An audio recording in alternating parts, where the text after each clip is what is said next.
नमस्कार.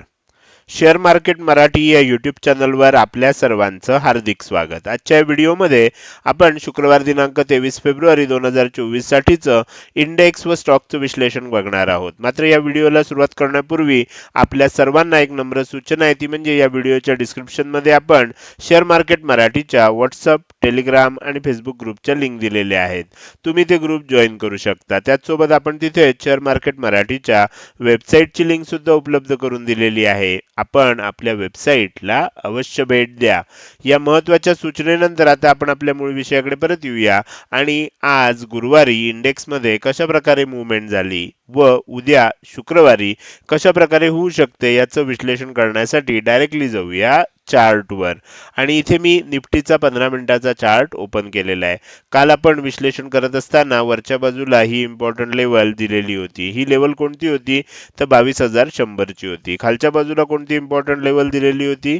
आपण 21,997 म्हणजे 22,000 ची. खाली 22,000 आणि वर 22,100 अशा पद्धतीनं दोन इम्पॉर्टंट लेवल आपण दिलेल्या होत्या. आज आपल्याला गॅप अप ओपनिंग बघायला मिळालं. गॅप अप ओपनिंग नंतर जे होतं तेच सुरुवातीला झालं. गॅप अप ओपनिंग नंतर एकदा सेलिंग येतं. सेलिंग आलं, बाउन्स करायचा प्रयत्न झाला, मात्र फेल झालं आणि त्यानंतर आपल्याला लक्षात येईल की मार्केटमध्ये सेलिंग कंटिन्यू झालं.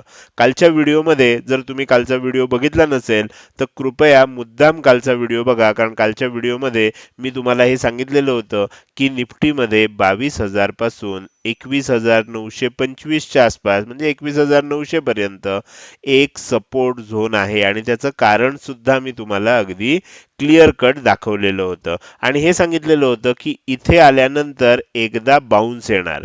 तो इथून येईल का इथून खालनं येईल आपल्याला माहित नाही, पण इथे आल्यानंतर एक बाउन्स येणार आणि त्यानंतर जी प्राइस ऍक्शन होईल, समजा इथनं खाली आलं असतं तर सेलिंगही झालं असतं.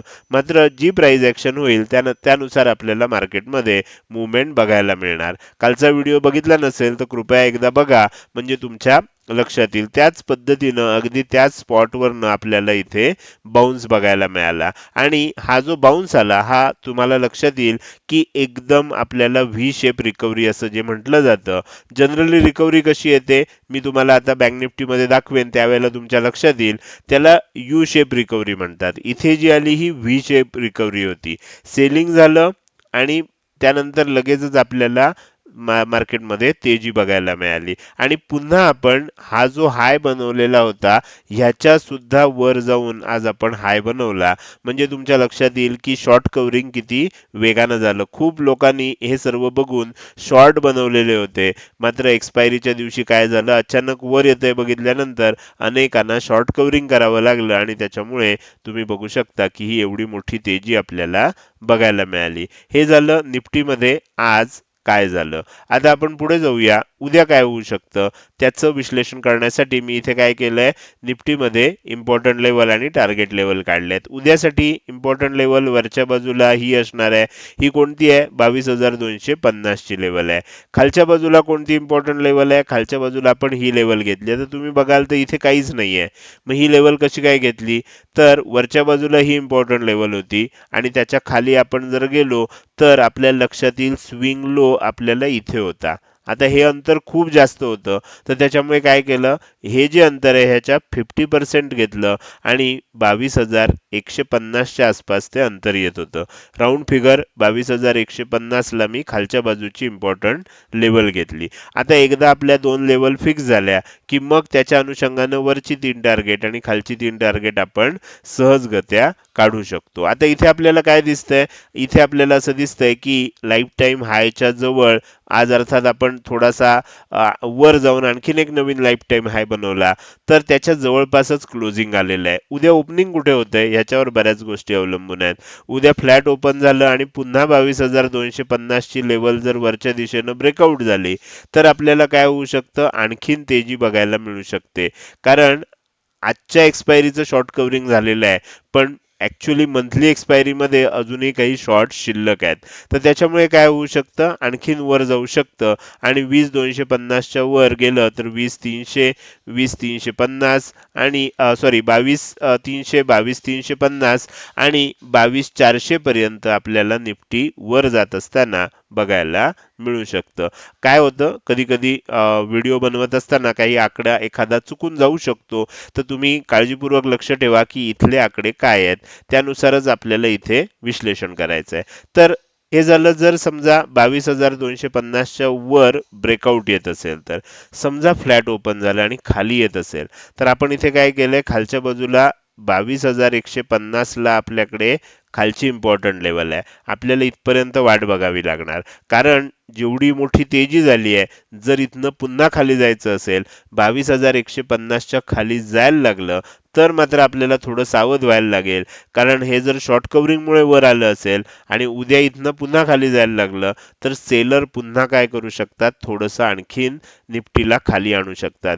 22,150च्या खाली टिकत असेल तर 22,100, 22,050 आणि 22,000 पर्यंत मग आपल्याला खाली येताना सुद्धा निफ्टी बघायला मिळू शकतं. उद्याच्या दिवसात आपल्याला हे महत्वाचं आहे की 22,250च्या वर ब्रेकआउट येतो का 22,150च्या खाली येतो. ज्या दिशेनं ब्रेकआउट येईल त्या दिशेनं आपल्याला एक मोठी मुवमेंट आता बघायला मिळू शकते. हे झालं आपल्याला निफ्टीमध्ये काय होईल. आपण आता पुढे जाऊया आणि बँक निफ्टीचा चार्ट ओपन करूया. बँक निफ्टीमध्ये आज आपल्याला कशा पद्धतीनं मुवमेंट झाली ते मी इथे सांगण्याचा प्रयत्न करतोय. काल आपल्याला लक्षात आलं असेल की निफ्टीमध्ये आपल्याला एम पॅटर्नचा ब्रेकआउट मिळाला होता. आज बँक निफ्टीमध्ये आपल्याला एम पॅटर्नचा ब्रेकआउट मिळाला. कालचा व्हिडिओ जर तुम्ही बघितला असेल तर आज तुम्हाला हा जो ब्रेकआउट आला हा अगदी व्यवस्थित लक्षात आला असेल. तुम्ही बघू शकता आज बँक निफ्टीमध्ये थोडंसं गॅप डाऊन जरी ओपनिंग असलं तरी सुद्धा ओपनिंग नंतर पुन्हा सेलिंग कंटिन्यू झालं आणि हा जो लो काल आपल्याला ब्रेक झाला नव्हता तो आज आपल्याला ब्रेक झाला आणि एम पॅटर्नचा ब्रेकआउट आला. एम पॅटर्न मध्ये पहिला हाय वर आहे, दुसरा हाय खाली आहे. परफेक्ट आपल्याला हवं तसं आहे. ब्रेकआउट झाल्यानंतर साधारण इथे आपल्याला स्टॉप लॉस ठेवायचा आहे. हे जेवढं अंतर आहे तेवढंच अंतर आपल्याला खालच्या बाजूला सुद्धा बघायला मिळालं. एकदम परफेक्ट एम पॅटर्नचा ब्रेकआउट काल जसा निफ्टीमध्ये झाला होता, आज बँक निफ्टीनं सकाळच्या सत्रामध्ये त्याला फॉलो केलं. त्यानंतर तुम्ही जर बघितलं तर आता जनरली लक्षात काय ठेवायचं असतं, एक कॉमन सेन्स म्हणून, की आपल्याला 47,000 ची लेवल ब्रेक झाली. आता समजा मी तुम्हाला इथे दाखवतोय, साधारण ही 47,000 ची लेवल आहे. ही ब्रेक झाली की खाली कुठपर्यंत येणार, राऊंड फिगर लक्षात ठेवायची असते. राऊंड फिगर असते 46,500. तुम्हाला लक्षात येईल ही 46,500 ची राऊंड फिगर आहे. मी थोडंसं व्यवस्थित काढतो. ही 46,500 ची राऊंड फिगर आहे. आता इथून खाली आलं म्हणजे इथपर्यंत जाण्याची शक्यता निर्माण होते आणि त्याच ठिकाणी तुम्हाला लक्षात येईल की खाली आल्यानंतर काय झालं. पहिल्यांदा मी कालच्या व्हिडिओमध्ये सुद्धा सांगितलं होतं, मार्केट तुम्हाला ओरडून ओरडून सांगत असतं, प्राइस ऍक्शनच्या सहाय्यानं सांगत असतं पुढं काय होणार आहे. तुम्हाला पहिलं इंडिकेशन इथे दिसेल. इथे काय झालं, इथे ट्विझर बॉटम पॅटर्न तयार झाला. दोन कॅन्डल एकसारख्याच तयार झाल्या. पहिली रेड तयार झाली, दुसरी ग्रीन तयार झाली. दोघींच्या उंच्या सारख्याच आहेत. उंची बघितली दोघींची सारखी आहे. याचा अर्थ काय दिसतोय आपल्याला, आणि हे बॉटमला तयार झालं. ट्विझर बॉटम पॅटर्न म्हणतात. इथनं तेजी होण्याची शक्यता वाढते. एक आपल्याला गोष्ट कळली. दुसरी गोष्ट काय झाली बघा, इथपर्यंत सेलिंग झालं, इथपर्यंत वर आलं, परत इथपर्यंत सेलिंग आलं, डब्ल्यू पॅटर्न तयार झाला. पहिला जो लो होता तो खाली होता, दुसरा लो वर होता. परफेक्ट आपल्याला पाहिजे तसं झालं.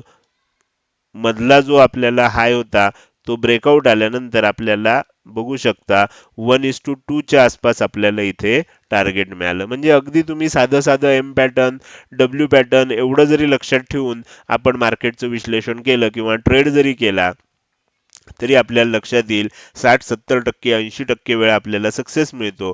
10-20-30% वेळा आपल्याला स्टॉप लॉस देऊन, स्टॉप लॉस सुद्धा आपण परफेक्ट त्या पद्धतीनं जर ठेवला तर तो देऊन बाहेर पडायचा. कारण मार्केटमध्ये 100% आपल्याला सक्सेस कधीच मिळत नाही. 10-20% 30% वेळा आपल्याला फेल्युअरच पदरात पडणार आहे. त्यामुळे तितके वेळा आपला जर स्टॉप लॉस छोटा असतो, टार्गेट मोठं असतं आणि त्याच्यामुळे काय होतं, आपण ओव्हरऑल प्रॉफिटेबल राहू शकतो. तर हे झालं आपल्याला आज काय झालं, उद्या काय होऊ शकतं. उद्यासाठी आपण ही वरच्या बाजूला इम्पॉर्टंट लेवल म्हणून दिली आहे 47,000ची. खालच्या बाजूला इम्पॉर्टंट लेवल म्हणून आपल्याला इथे दिसते 46,667. ही 46,650 ची लेवल आहे. दोघांमध्ये 250 पेक्षा जास्तचा डिफरन्स असल्यामुळे एक सेंटर लाईन घेतलेली आहे. ही आहे 46,838 च्या आसपास.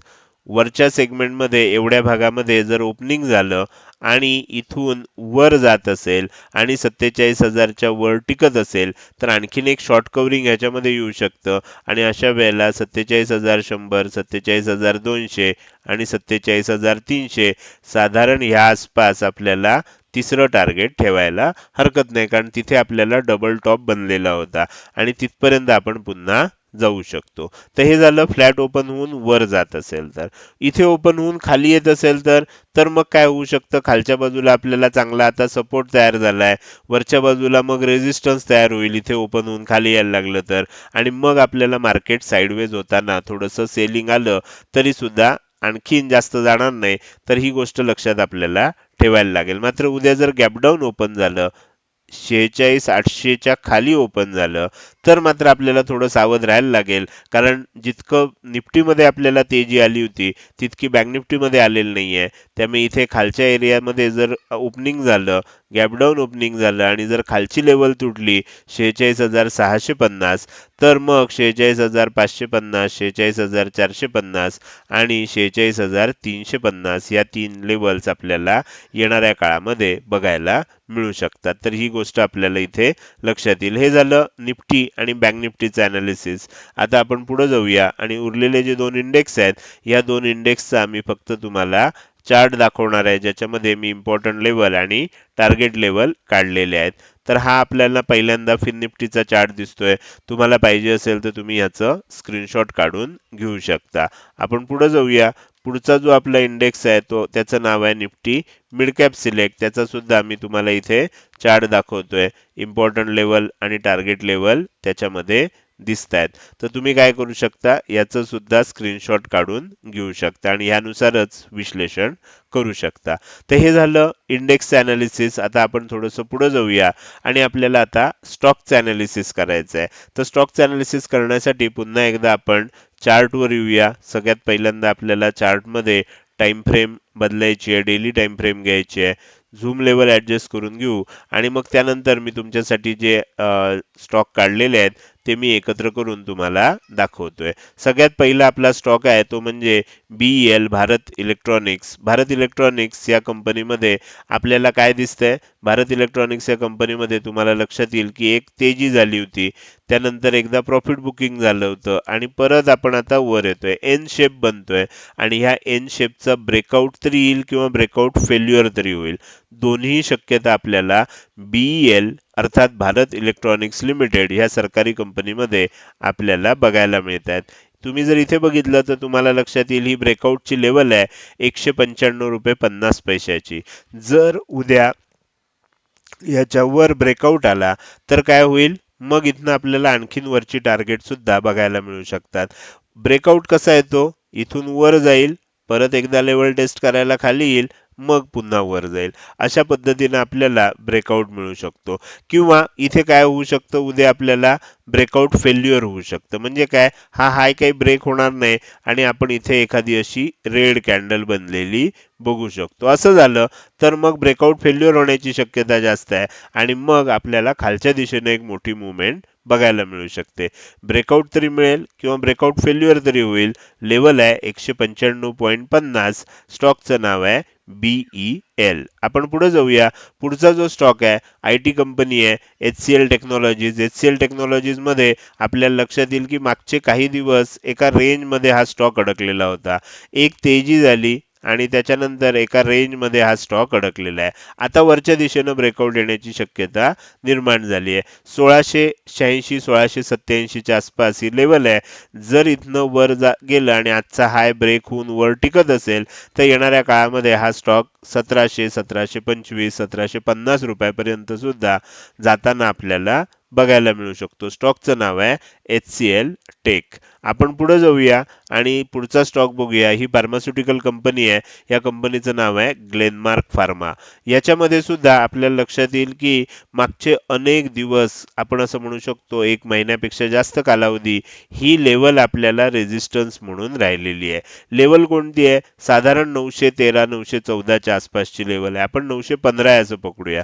जर 915च्या वर ह्या स्टॉकमध्ये तेजी आली आणि जर टिकत असेल तर हा स्टॉक येणाऱ्या दिवसामध्ये 1000 रुपयाच्या आसपास म्हणजे त्या दिशेनं वाटचाल करू शकतो. स्टॉकचं नाव आहे ग्लेनमार्क फार्मा. आपण पुढे जाऊया. आपला शेवटचा स्टॉक बघायचा आहे. या स्टॉकचं नाव आहे भारती एअरटेल. टेलिकॉम मधली कंपनी आहे. आता ह्याच्यामध्ये आपल्याला काय दिसतंय बघा, मागचे काही दिवस आपल्याला याच्यामध्ये सेलिंग होत होतं. त्यानंतर एक सपोर्ट होता आपल्याला. या सपोर्टच्या आसपास सपोर्ट घेतला, एक ब्रेकआउट देखील आला. ब्रेकआउट नंतर पुन्हा लेवल टेस्ट करायला खाली आलंय आणि आता आपण अगदी वर येऊन दिसताना जरी ही रेड कॅन्डल दिसत असली तरी आपल्याला काय तयार झाला, एक हॅमर कॅन्डल तयार झाली आहे. येणाऱ्या काळामध्ये हा जो हाय आहे, हा हाय जर पुन्हा ब्रेक झाला तर भारती एअरटेल या स्टॉकमध्ये आपल्याला पुन्हा तेजी बघायला मिळू शकते आणि हा स्टॉक पुन्हा 1200च्या दिशेनं वाटचाल करू शकतो. तर हा झाला आपला चौथा स्टॉक. हे झालं इंडेक्स बरोबरच स्टॉकचं विश्लेषण. हे विश्लेषण तुम्हाला कसं वाटलं? जर हे विश्लेषण तुम्हाला आवडलं असेल तर नक्कीच तुम्ही या व्हिडिओला एक लाईक करू शकता आणि कसं वाटलं हे कमेंट सेक्शनमध्ये टाईप करून सांगायला अजिबात विसरू नका. लक्षात ठेवा, तुमची एक लाईक आणि एक चांगली कमेंट हीच माझ्यासाठी प्रेरणा असते, ज्याच्या सहाय्यानं रोजच्या रोज हे विश्लेषणाचे व्हिडिओ मी बनवत असतो. त्यामुळे लाईक आणि चांगल्या चांगल्या कमेंट अवश्य करा. त्याचसोबत हा व्हिडिओ तुम्ही अजूनपर्यंत बघताय आणि अजूनही जर तुम्ही शेअर मार्केट मराठी या आपल्या यूट्यूब चॅनलला सबस्क्राईब केलं नसेल तर कृपया सबस्क्राईब करा आणि शेजारी असणाऱ्या बेल आयकॉनला क्लिक करून ऑल असं नोटिफिकेशन निवडा, म्हणजे इथून पुढे रोजच्या रोज येणारे हे विश्लेषणाचे व्हिडिओ मी अपलोड केल्या केल्या तुम्हाला विनाविलंब बघता येतील. आजच्या व्हिडिओमध्ये मी इथेच आपली रजा घेतोय. धन्यवाद.